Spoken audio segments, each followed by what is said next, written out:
Hello les hackers, bienvenue sur la chaîne Zero Sécu dédiée à l'actu cyber, ont commenté, critiqué et décrypté.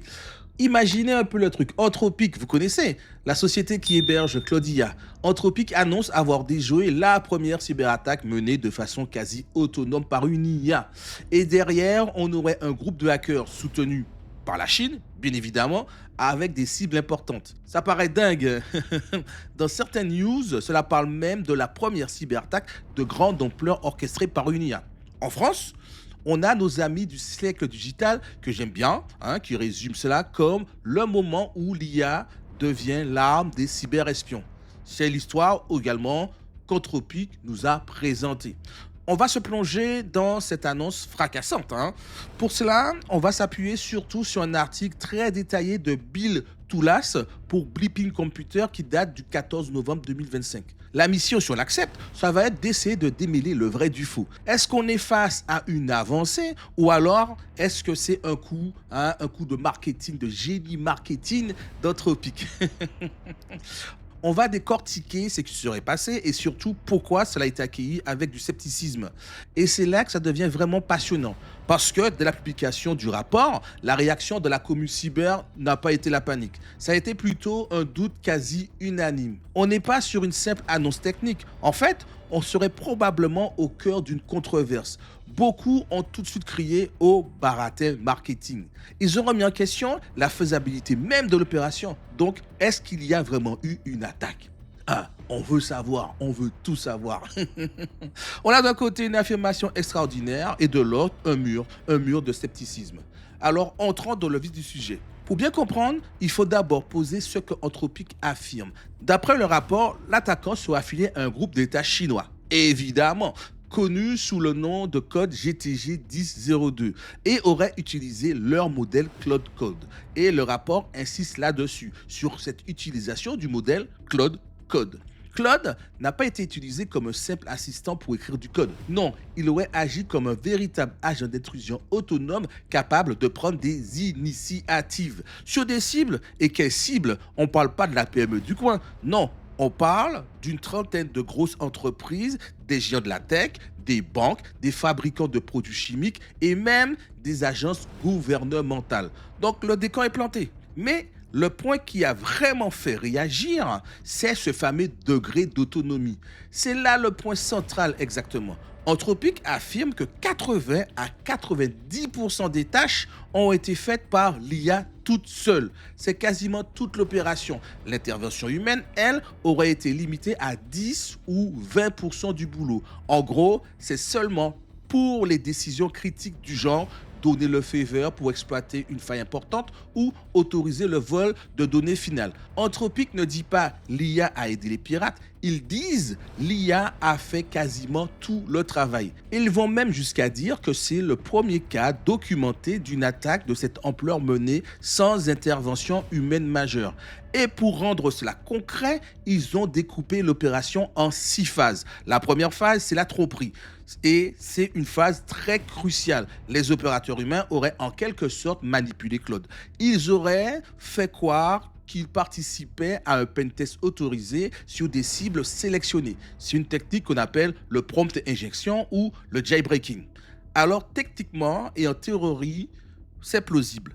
La vraie question, c'est est-ce qu'on peut maintenir cette illusion assez longtemps pour une opération aussi complexe sans que les sécurités de Claude ne se déclenchent? Bon, soit. Une fois l'IA trompée, elle passe à la phase 2, le balayage. Et là, elle se met au travail, toute seule. Elle scanne les réseaux de plusieurs cibles en même temps, elle cherche des vulnérabilités et l'analyse des failles. Et cette capacité à travailler en parallèle, c'est un des gros arguments de l'automatisation. Un groupe humain, il a des limites, des heures de travail, de la fatigue pour discerner les différents éléments, alors qu'une IA, non. Elle peut scanner 30 cibles en même temps, 24 heures sur 24. Et c'est ça qui rend le concept si puissant.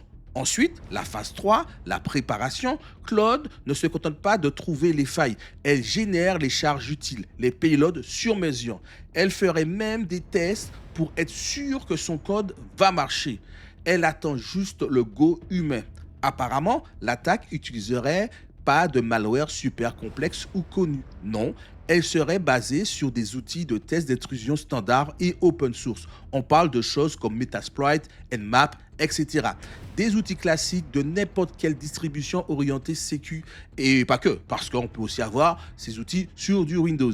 Et ça implique que l'IA ne créerait pas forcément de nouvelles armes, mais qu'elle utiliserait l'arsenal qui existe déjà à une vitesse et à une échelle qu'aucun humain ne pourrait atteindre. La barrière à l'entrée pour des attaques très sophistiquées s'effondrerait. Plus besoin d'une énorme équipe pour une attaque simultanée sur plusieurs cibles.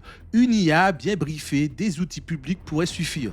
Si c'est vrai, c'est une perspective assez folle et problématique pour les entreprises ayant une sécurité légère vis-à-vis de ces outils, mais aussi du boulot en moins pour les hackers dans les groupes cyber malveillants. On arrive à la quatrième phase, l'intrusion. Une fois le feu vert donné, l'IA naviguerait seule dans les réseaux des victimes. Elle accède aux bases de données, aux API, c'est une sorte d'explorateur autonome. On voit bien la division du travail qu'ils décrivent. L'IA pour le travail de fond, le truc répétitif et à grande échelle, et l'humain pour les décisions stratégiques, celles qui comportent un haut risque.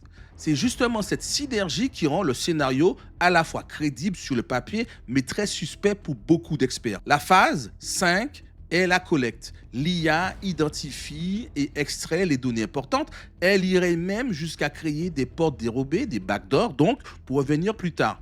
Et là encore, l'humain n'interviendrait que pour valider le vol final. Et la dernière phase, la sixième, est presque ironique, c'est la documentation. Apparemment, pendant tout le processus, Claude aurait pris des notes méticuleuses sur chaque étape. Claude aurait créé un rapport d'opération parfait pour ses maîtres humains. Claude serait donc l'attaquant idéal, efficace, autonome et qui fait un reporting impeccable. Le tableau qu'Anthropic dépeint a de quoi plaire sous le papier, ou pas, c'est certain.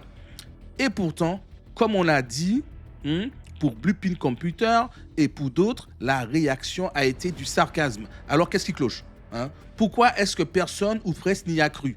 La raison pour moi principale est assez simple et brutale, c'est l'absence totale de preuves. Dans notre domaine, la cybersécurité, quand on annonce une attaque, on fournit ce qu'on appelle les indicateurs de compromission ou les IOC.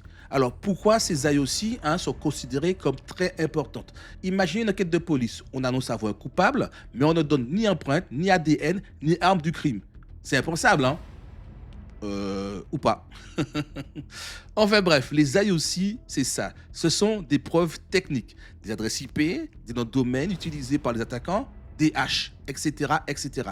Ce sont des éléments qui permettent à tous les autres experts de vérifier l'info et de chercher des traces sur les réseaux et surtout de se protéger. Comment les 30 cibles vont-elles faire pour se protéger sans IOC?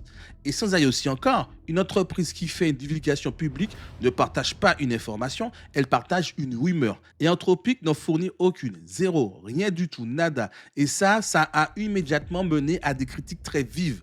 L'article cite Kevin Beaumont, qui est un chercheur très respecté. Il qualifie le rapport d'étrange et il dit en gros que l'absence de preuves suggère qu'Anthropic ne veut pas que ses affaires soient vérifiées et potentiellement soient validées ou invalidées.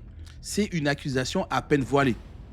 Un autre chercheur, Daniel Card, est encore plus direct. Lui, il parle carrément de bullshit marketing. Il dit à propos de l'IA, ce qui n'est pas faux, elle ne pense pas, ce n'est pas une véritable intelligence artificielle.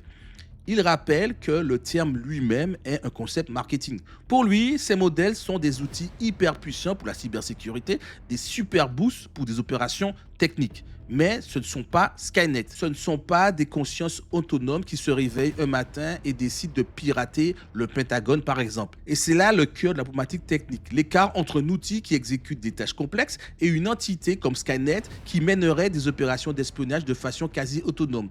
D'autant plus qu'il y a un détail de leur rapport d'Anthropic qui semble aller contre leur propre récit. Ils disent que l'IA a eu des hallucinations, qu'elle a inventé des résultats, qu'elle a surestimé la gravité de certaines découvertes. Au premier abord, on pourrait se dire « Ah, top, Anthropic est transparent, c'est assez transparent de leur part. » Mais on voit autre chose. Il y a une incohérence fatale.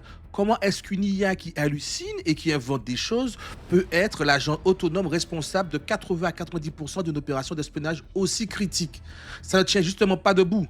Pour les sceptiques, c'est la preuve que la technologie n'est pas encore prête, hein, et donc le rôle de l'IA était massivement exagéré. C'est ce qui mène à la question de la motivation. Si l'histoire, elle est si peu crédible, pourquoi Anthropic publierait un tel rapport? Quel est leur intérêt? C'est la question à 1 million de brousoufs que je n'ai pas. Dans une lecture assez cynique, c'est qu'il s'agit d'une opération de com à double détente. D'un côté, ils montrent la puissance supposée de leur modèle. Le message, c'est regardez, notre IA est si avancée qu'elle est déjà utilisée comme une arme par un État-nation.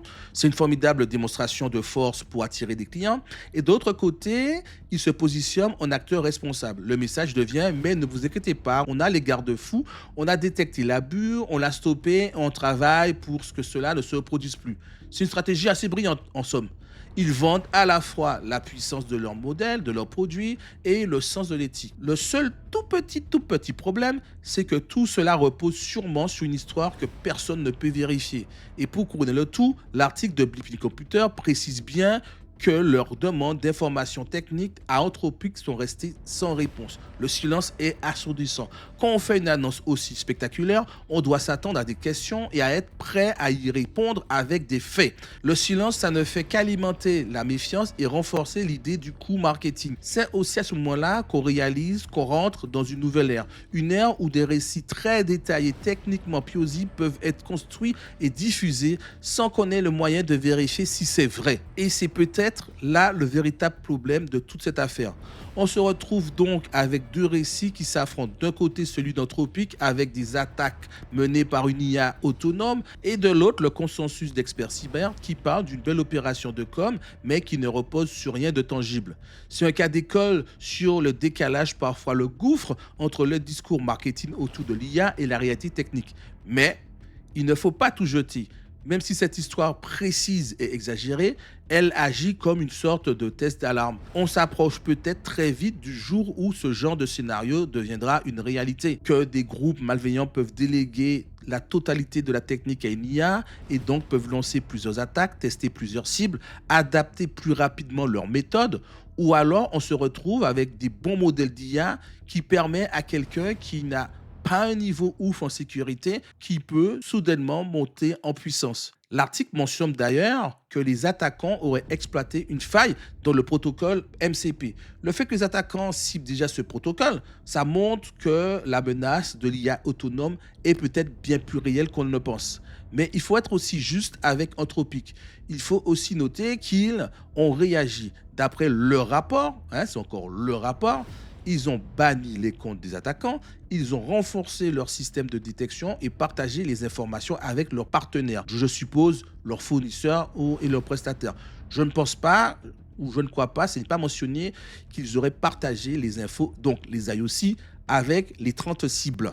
Sur le papier, ils ont coché toutes les cases d'une gestion d'incident.